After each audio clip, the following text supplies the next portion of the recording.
Augusta vidū Vācijas galvaspilsētā Berlīnē norisinājās Eiropas čempionāts S550 ātrumlaivu klasē, kurā piedalījās 10 labākie Eiropas sportisti. Lai arī nav nekāds noslēpums, ka šajā klasē tieši Liepājas klubs UPB Energy ir viena no favorītiem, ūdens sporta cienītāji varēja gavilēt, zinot, ka konkurējot ar 4 tautiešiem, sacensībās uzvarēja jaunais liepājnieks Artūrs Brolītis. Teikšu godīgi pārlaikt, kad braucu uz tā čempionātu, man likās, ka es būšu 5. 6. Man nebija tā doma, ka es uzvarēšu tur.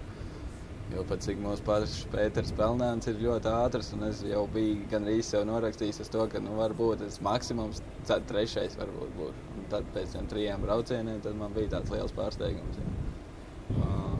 Pēters Pelnāns, Polijas piloti 2 bija ļoti spēcīgi, tāpat kā Lietuvas pilots 1. Tie viss, par lielam viss tur nebija šoreiz tādi, kas bija vājāks vai kā, viss bija ļoti spēcīgi un viss bija kaut kādiem tituliem. Par lielam šajā klasē bija vienīgais, kurš nebija neviens čempions, ne pasaules vai Eiro. Pašam tas ir asinīs un par lielam man krustās Eriks Jebkik bija ievilka visā šajā. Es esmu JT 250 laivu klasē bijis 2-kārtais Eiropas čempions, 2-kārtais Baltijas valsts čempions un 2-kārtais Latvijas čempions.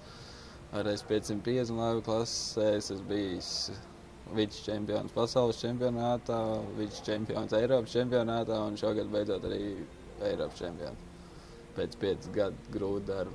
Startēju es tagad S550 laivu klasē, kur ir no 16 gadu vecumam un vairāk vecuma ierobežojumu viņā nav. Var braukt kaut vai līdz 1. vecumam.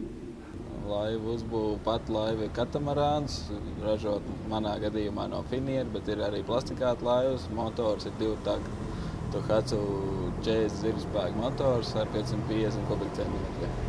Ātrumu attīsta sākot no 90 km/h un ātrākās laivas ir 120 pat 125 km/h.